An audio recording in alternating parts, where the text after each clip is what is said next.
प्रभात विद्यार्थी मित्रो, आज आपण पाठ क्रमांक 11 स्वामी विवेकानंदांची भारत यात्रा हा पाठ अभ्यासणार आहोत. लेखक आहेत सुनील चिंचोलकर. लेखक सुनील चिंचोलकर यांचा परिचय आपण पाहूयात. सुनील चिंचोलकर हे समर्थ रामदासांचे विचार जनसामान्यापर्यंत पोहोचवणारे एक प्रसिद्ध लेखक आहेत.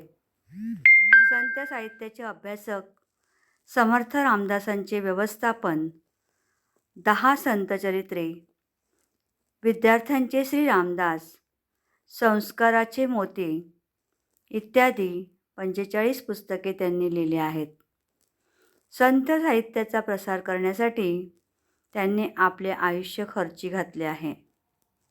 त्यांच्या कार्याबद्दल त्यांना अनेक मान्यवर संस्थांकडून पुरस्कारही प्राप्त झाले आहेत. प्रस्तुत पाठात स्वामी विवेकानंदांच्या भारत भ्रमण यात्रेतील काही प्रसंग आले आहेत. त्यात स्वामी विवेकानंदांच्या वाचनाची गती, त्यांची आकलन शक्ती याविषयीचे वर्णन आले आहे. भारत यात्रेच्या समारोप प्रसंगी कन्याकुमारी येथील शिलाखंडावर स्वामी 3 दिवस ध्यानस्थ बसले होते. सलग 3 दिवस आणि 3 रात्री त्यांनी भारतभूमीच्या सद्यस्थितीचे आणि त्या परिस्थितीमध्ये परिवर्तन घडवून आणण्यासाठी विषयीचे चिंतन केले आहे. या प्रसंगातून स्वामीजींची राष्ट्रभक्ती आणि जनसामान्यांच्या जीवनात परिवर्तन घडवून आणण्याची आंतरिक तळमळ दिसून येते. प्रस्तुत पाठ हा मानवतेचा पुजारी स्वामी विवेकानंद या पुस्तकातून घेतला आहे. तर विद्यार्थी मित्रो, आपण पाठाला सुरुवात करूया. ज्या देशाची आपल्याला सेवा करायची आहे, ज्या समाजाची आपल्याला सेवा करायची आहे, तो देश, तो समाज एकदा डोळ्याखालून घालावा म्हणून स्वामी विवेकानंदांनी हिमालयापासून कन्याकुमारीपर्यंत भ्रमण केले.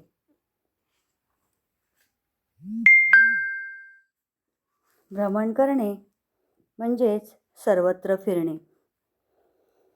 ज्या देशाची आपल्याला सेवा करायची आहे, स्वामी विवेकानंद यांना आपल्या भारत देशाची सेवा करायची आहे म्हणून तो त्या देशामध्ये ते सतत फिरत राहिले. हा आपला देश, हा आपला भारत देश एकदा का आपल्या डोळ्याखालून घालावा म्हणून स्वामीजी हिमालयापासून कन्याकुमारीपर्यंत भ्रमण करत राहिले. पोरबंदरच्या वास्तव्यामध्ये स्वामी विवेकानंद काही दिवस इंग्रजी ग्रंथांचे खंड वाचत असत. पोरबंदर गुजरातमधील एक शहर. या ठिकाणी इंग्रजी विषयाच्या ग्रंथांचे एक खंड ते वाचत असत. ते रोज एक खंड वाचायचे आणि तो ग्रंथपालाला परत करायचे. एवढा मोठा खंड ते एका दिवसात संपूर्ण वाचायचे आणि पुन्हा ते त्या ग्रंथपालाला परत करायचे. त्यांनी 3 खंड एका दिवसात वाचून परत केले.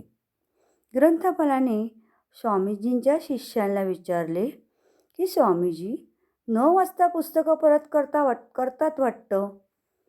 जेव्हा स्वामीजींचा शिष्य ग्रंथपालांकडून एक खंड घेऊन जायचा आणि परत आणून द्यायचा. आता एवढा मोठा खंड एका दिवसात वाचणं काही शक्य नाही हे ग्रंथपालाला माहिती होतं आणि म्हणूनच ग्रंथपालाने आपल्या मनातील शंका त्या शिष्याला बोलून दाखविली. कारण एका दिवसामध्ये एवढा मोठा खंड वाचून होणे शक्यतेच्या बाहेर आहे. असे घडूच शकत नाही. काही लोकांना ग्रंथालयातून जाडी जाडी पुस्तकं न्यायची आणि 9 वाजता ती परत करायची अशी सवय असते. थोडं चाळायचं आणि वाचल्यासारखं दाखवायचं. तसंच बहुतेक हा साधू करत असेल. ग्रंथपालाला असं वाटलं की हा काही एक साधू आहे आणि हा साधू एवढा मोठा खंड काही एका दिवसात वाचू शकत नाही आहे. कारण काही लोकांना अशी सवय असते की पुस्तकं न्यायची आणि वरवरून पाहायची आणि पुन्हा आणून ग्रंथपालाकडे द्यायची. तेव्हा ग्रंथपालाला तसं वाटलं. शिष्यांनी हे सगळे स्वामीजींना सांगितले. चौथ्या दिवशी चौथा खंड घेण्यासाठी स्वामीजी स्वतः गेले. शिष्यांनी ग्रंथपालाचे हे वक्तव्य जेव्हा स्वामींना सांगितलं, त्यावेळी स्वामींना असं वाटलं की आपण त्या ग्रंथपालाची शंका दूर करावी आणि म्हणूनच चौथा खंड घेण्यासाठी स्वामीजी स्वतः त्यांच्याकडे गेले. त्यांनी तो ग्रंथपालाकडे मागितला आणि त्याला सांगितले, पहिले 3 खंड म्हणजे पूर्ण वाचून झालेले आहेत. तुम्हाला शंका असेल तर त्यातले तुम्ही काही पण विचारू शकता.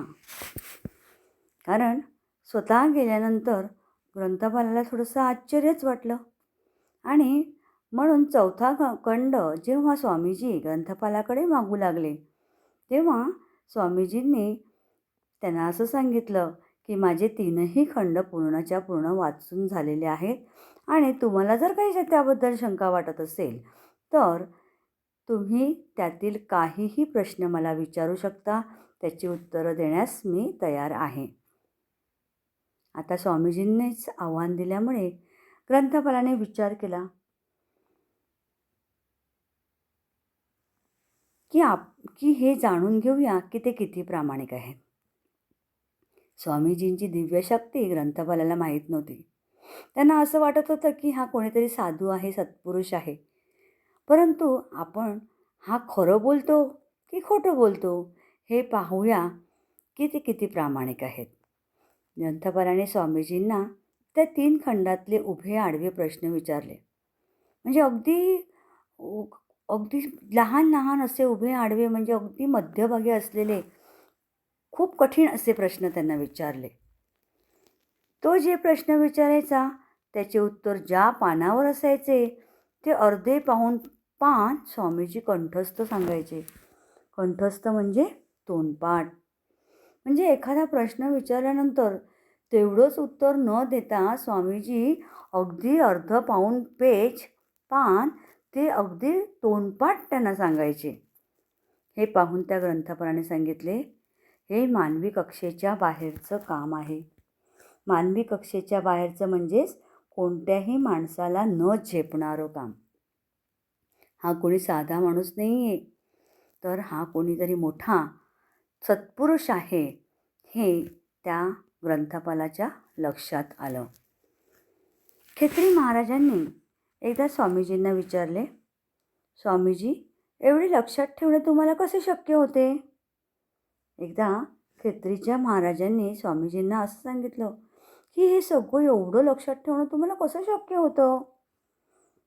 तर त्यांनी सांगितलं, स्वामीजींनी खेत्रीच्या महाराजांना दिलेले उत्तर फार तर्कशुद्ध आहे.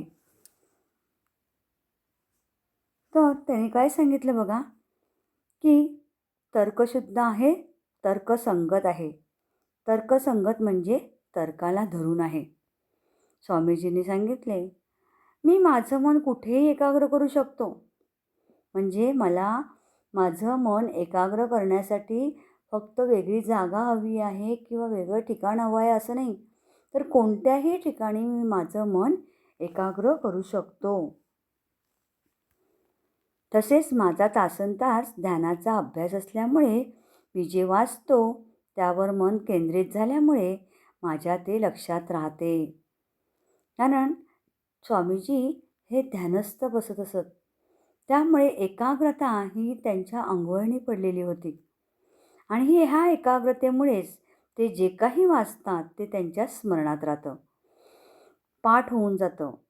पुढे स्वामीजी म्हणाले, असं बघा राजेसाहेब, आपण मुलांना अक्षरे शिकवतो, शब्द शिकवतो आणि त्यानंतर वाक्य शिकवतो. आपण वाक्यापाशी थांबतो. वाक्य बोलता येणं, वाक्य वाचता येणं, वाक्य लिहिता येणं आपल्या शिक्षणाची शेवटची पायरी आहे. त्यांनी काय सांगितलं की आपण जे शिकवतो ते मुलं आत्मसात करतात. त्याच्यानंतर ते बोलतात, वाचतात, लिहितात. ही शिक्षणाची शेवटची पायरी आहे. त्यापुढे जाऊन जर प्रयत्न केला, आपल्या मनाची, बुद्धीची आणि नेत्रेंद्रियांची शक्ती आणखी विकसित करू शकलो तर आपल्याला एकदम परिच्छेद वाचता येतात. म्हणजे स्वामीजी हे ओळ न वाचता ते डायरेक्ट काय वाचायचे? परिच्छेद वाचायचे. आणि हे परिच्छेद ते आपल्या मनामध्ये स्थिर करायचे, लक्षात ठेवायचे. मी ग्रंथांचे परिच्छेदच्या परिच्छेद एका दृष्टिक्षेपात वाचतो. तसं आपण एक एक शब्द वाचतो, तसं स्वामीजी एक एक शब्द, एक एक ओळ, एक एक परिच्छेद म्हणजे वाचतात आणि ते त्यांच्या लक्षात ठेवतात, नजरेत ठेवतात. काही ग्रंथांची पानेच्या पाने मी वाचू शकतो. म्हणजे ते एक ओळ, एक शब्द आणि एक परिच्छेद न वाचता काही पानंच्या पानं ते आपल्या दृष्टिक्षेपात लक्षात ठेवतात. जेव्हा स्वामी विवेकानंद कन्याकुमारीला आले तेव्हा त्यांनी कन्याकुमारीचे दर्शन घेतले. मनाला अतिशय आनंद झाला आणि दर्शन घेऊन ते बाहेर आले. समुद्राच्या काठी उभे राहिले. सगळीकडे अनंत अनंत असा 3 दिशेला सागर पसरलेला. एकदम स्वामीजींचे लक्ष गेले की मध्यभागी 1-1.5 फर्लांग अंतरावर 2 शिलाखंड आहेत आणि ते पाण्याच्या भरपूर वर आहेत. तिथे आपण गेलो तर ज्यावेळेला भारत यात्रा त्यांची पूर्ण झाली, म्हणजे पूर्ण होत आली, ते यावेळेला कन्याकुमारीला पोचले तेव्हा त्याने कन्याकुमारीचं दर्शन घेतलं. त्यांना खूप आनंद झाला. समुद्राच्या काठी ते उभे राहिले. सगळीकडे अनंत, म्हणजे अगदी नजरेच्या पलीकडे पूर्ण अनंत असा त्यांना 3 दिशेला पसरलेला सागर दिसला. स्वामीजींचं एकदम लक्ष गेलं की मध्यभागी 1.5 फर्लांग. फर्लांग म्हणजे अंतर मोजण्याचं एक माप. तर त्या ठिकाणी त्यांचं लक्ष गेलं आणि त्या ठिकाणी त्यांनी पाहिलं की तिकडे शिलाखंड आहे. शिलाखंड म्हणजे कातळ, खडक, आणि ते खडक पाण्याच्या भरपूर वर आहेत. तिथे आपण गेलो तर त्यांनी तिथे असणाऱ्या त्या नावाड्यांना विचारले. तिकडे मध्ये समुद्रामध्ये नाव घेऊन जाणाऱ्या नावाड्याला त्याने विचारले, ते काय आहे? नावाडी म्हणाले, त्याला श्रीपाद शिला असे म्हणतात. तर शिला म्हणजे दगड, खडक, कातळ खडक. तर ती श्रीपाद शिला आहे. आणि त्याच क्षणी स्वामी विवेकानंदांच्या मनात आलं की आपली भारत यात्रा आता संपत आहे. आपण देशाच्या टोकापर्यंत आलेलो आहोत, पण तिथे आपण उभे आहोत ते देशाचं टोक नाही. तो शिलाखंड हे देशाचं टोक आहे. त्या शिलाखंडावर आपण जावे. म्हणजे आता त्यांना आपली भारत यात्रा संपूर्ण करायची होती, त्या ठिकाणी त्यांना समर्पित करायची होती. आणि म्हणूनच आपण जे उभे आहोत ती म्हणजे आपली भारत यात्रा पूर्ण करण्याचं ठिकाण नाही आहे. तर ज्या ठिकाणी तो शिलाखंड आहे, जे शिलाखंड देशाचं टोक आहे, त्या शिलाखंडावरती आपण पोचलो तरच आपली या भारत यात्रा पूर्ण होईल असं त्यांना वाटत होतं. आणि म्हणूनच कन्याकुमारीच्या चरणी भारत यात्रा समर्पित करावी असं त्यांना वाटलं. समर्पित करणे म्हणजेच अर्पण करणे. या भावनेने स्वामी विवेकानंदांनी एका नावाड्याला सांगितले, बाबा रे, मला तू त्या शिलाखंडावर सोड. नावाड्याने सांगितले, तुम्हाला 5 पैसे मला द्यावे लागतील. आता नावाडी हा त्या ठिकाणी आपल्या पोटापाण्याचा व्यवसाय म्हणून नाव हाकलण्याचं काम करत होता. आणि म्हणूनच त्यांना पैसे, त्या मोबदल्याचे पैसे हवे होते. त्यांना माहीत नव्हतं की स्वामी विवेकानंद हे कोण आहेत. आणि म्हणूनच त्यांनी सांगितले की तुम्हाला मी त्या ठिकाणी सोडू शकतो, पण त्यासाठी तुम्हाला मला 5 पैसे द्यावे लागतील. स्वामीजी म्हणाले, माझ्याकडे पैसे काहीच नाहीत. मी निष्कांचन संन्यासी आहे. निष्कांचन म्हणजे अत्यंत गरीब. नावाडी म्हणाली, ते तुमचे तुम्ही बघा. आम्ही पैसे घेतल्याशिवाय तुम्हाला काही सोडणार नाही. स्वामी विवेकानंदांनी एकदम त्या सागरामध्ये उडी मारली.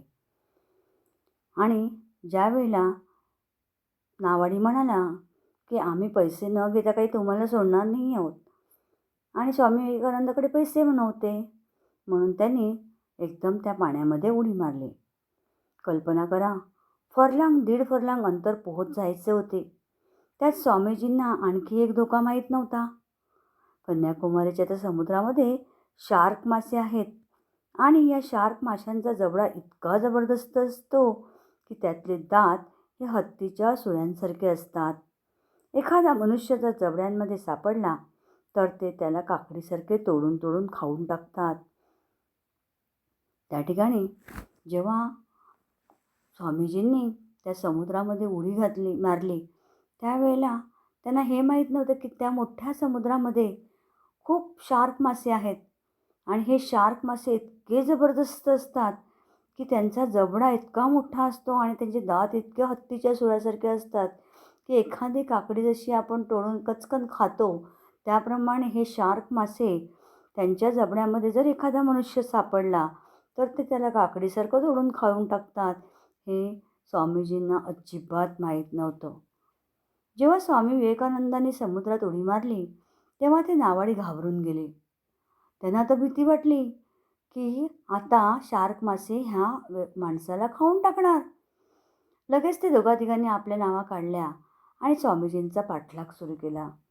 म्हणजे त्यांच्या पाठोपाठ ते जाऊ लागले. त्यांना वाटले, या माणसाला वाटेत काही संकट आले तर. शेवटी माणुसकी हा धर्म असतो. जरी स्वामीजींनी त्यांना पैसे देण्यास नकार दिला, कारण स्वामीजींकडे पैसेच नव्हते, परंतु ज्यावेळेला स्वामीजींनी त्या समुद्रामध्ये उडी घातली तेव्हा त्यांच्यातली माणुसकी जागी झाली. आणि आता ह्या माणसाच्या जीवाला धोका आहे, आणि म्हणूनच हा धोका, त्या धोक्यामधून त्या व्यक्तीला, माणसाला वाचवण्यासाठी, स्वामीजींना वाचवण्यासाठी ते त्यांना मदतीसाठी धावून गेले. त्यांना वाटले, या माणसाला वाटेत काही संकट आले तर, दम संपला तर. स्वामीजी त्या खडकावर, शिलाखंडावर पोचले. त्या नावाड्यांच्या लक्षात आले की हा संन्यासी सामान्य माणूस नाही, हा कोणीतरी अद्वितीय शक्तिशाली मनुष्य आहे. ज्यावेळेला स्वामीजींनी उडी मारली आणि उडी मारून ते एकदम पोहत त्या शिलाखंडावर पोचले, तेव्हा नावाड्यांनी ठरवलं की हा काही साधासुद्धा माणूस नाही, हा कोणीतरी अद्वितीय शक्तिशाली असा माणूस आहे. सामान्य माणसाचं हे काही काम नाही आहे. स्वामीजी त्यांना म्हणाले, मी आता 2-3 दिवस इथेच राहणार आहे. तेव्हा ते नावाडे आणखीन थक्क झाले. थक्क होणे चकित होणे. स्वामीजी 3 दिवस तिथे राहिले. रात्री एकटे सोबतीला कोणी नाही. 3 दिवस नुसते थांबले नाहीत, ते ध्यानस्थ बसले. त्यांनी काहीतरी खायला द्यावे म्हणून अनेकदा हे नावाडी लोक यायचे आणि त्यांच्यासाठी काहीतरी खाण्याचे आणायचे. त्यांना हाका मारायचे, पण त्यांच्या लक्षात आले की स्वामीजी भावसमाधीमध्ये आहेत. भावसमाधी म्हणजे मनातील भाव, उदात्त भाव, निष्ठा यात पूर्णपणे विरघळून जाणे. त्यांनी बघितलं की ते किती हाका मारायचे त्यांना, पण ते एवढे समाधीमध्ये व्यग्र होते की त्यांना कोणी हाक मारत आहे ह्याचंसुद्धा भान नव्हतं. त्या नावाड्यांना किती वाईट वाटले असेल की आपण 5 पैशासाठी त्या माणसाला नाही म्हटले, पण त्यामुळे स्वामीजींचा अंतस्थ अग्नी प्रदीप्त झाला. तर या ठिकाणी त्यांच्या मनातील अंतस्थ अग्नी म्हणजे मनातील खळबळ, ही ईर्ष्या ही प्रदीप्त झाली. त्यांना काही ऐकू जात नाही. त्या नावाड्यांना किती वाईट वाटले असेल.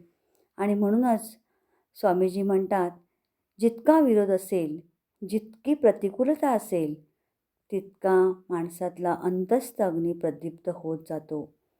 अंतस्थ अग्नी म्हणजे मनातील खळबळ. जेवढा आपल्याला विरोध असेल, जितकी प्रतिकूलता असेल, तर माणसातली ईर्ष्या जी आहे ही ईर्ष्या जागृत होते.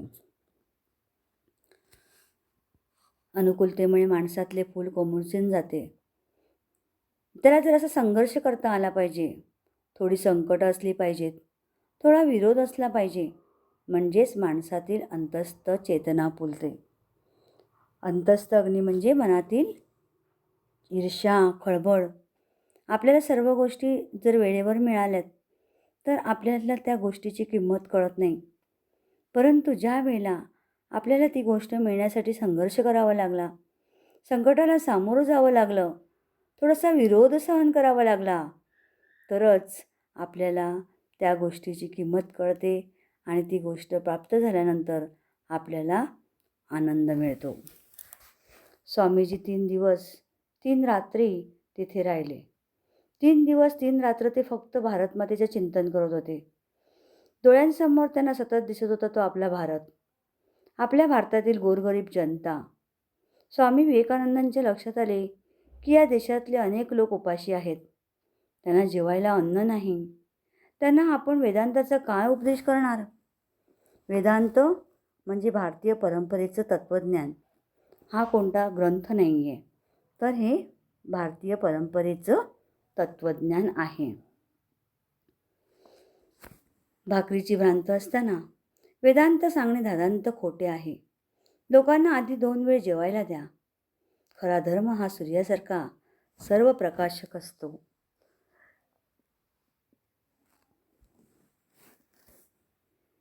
वसुंधरेसारखा सर्व संग्राहक असतो.